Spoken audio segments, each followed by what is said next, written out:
The show starts off with the main lead, Mich, short for Michelle, dreaming about her perfect life, where she's the most popular girl in school and the apple of everyone's eyes. Even after waking up, she acts kind of delusional. She talks to people as if they know her, even when they're not paying attention or don't even know she exists. But the truth is, she's far from being well-known or popular. Not only are her high school friends uninterested in her, but they also refuse to recognize her. She's also a victim of a bully at school. Even her first cousin Brenda, the belle of the school, ignores and fat-shames her. Mich, however, doesn't care, since she's determined to become popular in her own way, and for that, she tries to change herself. She has two best friends, her only friends, Tanya and Yadi, who are way smarter than the bullies at school. One day at school, Mich talks about how she longs to sit by the fountain where only the popular students may sit. If anyone other than the popular students is there, they will be thrown in the water as punishment. Sitting by the fountain is certainly daunting for unpopular students like Mich and her friends, but she yearns to be there someday. During class, Mich helps the school Casanova, Danny, with his presentation project. It is revealed that she has a secret romance with this popular guy, and the couple often makes out in the toilets. Later, when they're together, Mich tells him that she wants them to go public about their relationship, just like they promised. Since tomorrow is their 1-year anniversary, it will be the perfect date. After much persuasion by Mich, Dan hesitantly accepts doing so. Once she gets back from school, she gets into a brief discussion with her mother, who has bought some nice heels for her. Mich likes her old sandals, so she doesn't want to get rid of them. Meanwhile, her stepfather, Fur, who loves Mich more than her biological father does, is busy preparing scrumptious meals for the family. The following day, Mich wakes up excitedly, as it is the day that she has been dreaming for a long time now. She gets ready in a lovely dress and enthusiastically approaches her secret boyfriend, Danny, who is relaxing with his popular friends at school. Unfortunately, although Danny is in love with her, he refuses to acknowledge her existence in front of everyone, claiming that he doesn't know her. Since he's friends with the so-called cool kids, he does not want them to find out that he's secretly dating the school clown. Because of this, Mich is understandably heartbroken. Worse, the bullies mock her for being another fan of Danny. Her two friends, Tanya and Yadi, comfort her, saying that being invisible at school is far better than wanting to be famous and popular like Brenda, Danny, and the rest of their friends. After school, Brenda also lectures her to stay in her own line. She believes it would do good for outcasts like Mich, as it would save her from the bullies. Consequently, our poor girl wallows in misery until she meets another attractive guy named Matty in the neighborhood paper shop. They flirt with each other for a while, until Mich remembers the reason she was there. She then asks him to print some copies of a placard. She tells him that she's starting a revolution at the school tomorrow. The next day, she first confronts Danny in the restroom for completely ignoring her and breaking her heart the other day. She is not willing to forgive him whatsoever. She tells him that the whole world will one day see her the way she sees herself, fabulous and sassy. Unbeknownst to them, Brenda is listening to their conversation on the other side of the room. Following this, Mich sneaks into the speaker room and announces to the whole school that she is starting a revolution to make the fountain commonplace for everyone. She gives a thoughtful speech on diversity and self-love before taking the bold decision to sit by the fountain alone. Unfortunately, Mich soon meets her fate as the popular kids throw her in the water as punishment. Danny feels sorry for her, but he lacks the courage to stand up for her. Now completely drenched, Mich pulls herself together and continues to retaliate against the bullies. Brenda, who enjoys mocking her cousin, says that she'll never be popular like her. However, Mich, standing more confidently than ever, claims that she'll be better than her.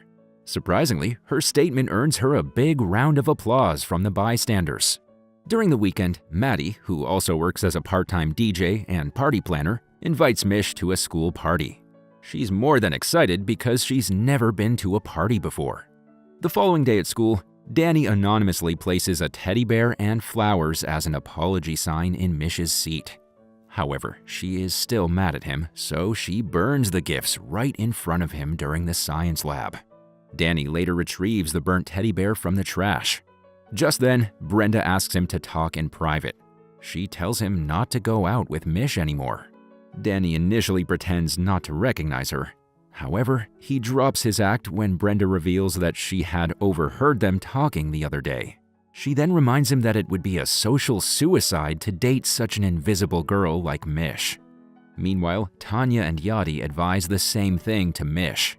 They remind her that going out with the school's hottie doesn't make her famous like she wants to be. She should also stop giving Danny any chance now, since he has already broken her heart many times.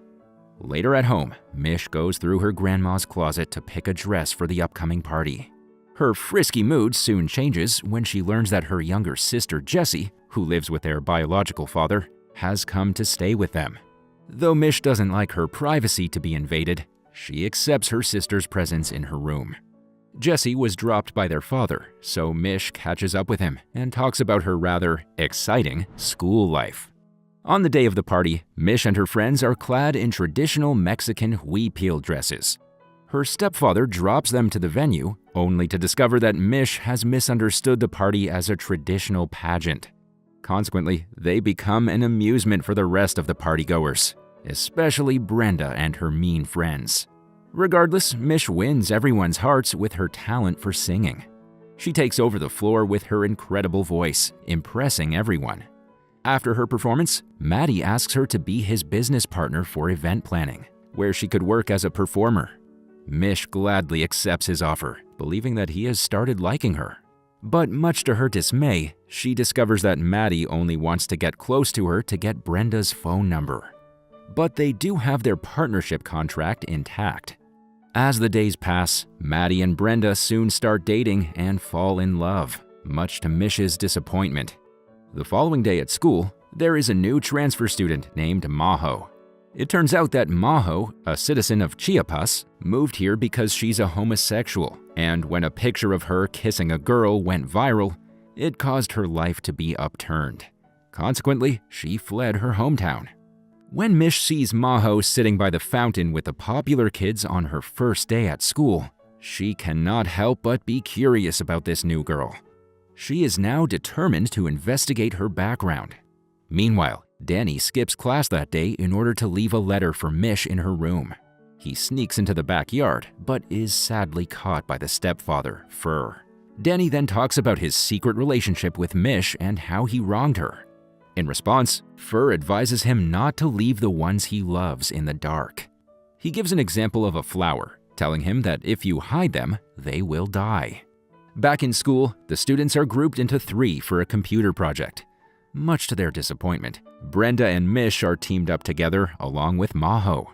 Reluctantly, they go to Mich's house to do the group project together. Danny is already there, and Tanya soon joins him because they're partners. After a while, Maddie also comes over to talk about business with Mich. Now that everyone is gathered under the same roof, Grandma shows them Mich's photo when she was in diapers. She tells tales of little Mich being very snotty when she was small. Because of this, our girl is understandably embarrassed in front of her friends. After a brief lunch together, Fur gives his daughter the letter given by Danny. However, she is in no mood to forgive him, so she shoves the letter under her bed. Adding to her already grumpy mood, Maddie suggests they should partner with Brenda to handle their socials. This makes Mich really angry, so she confronts her cousin for wanting to ruin their business.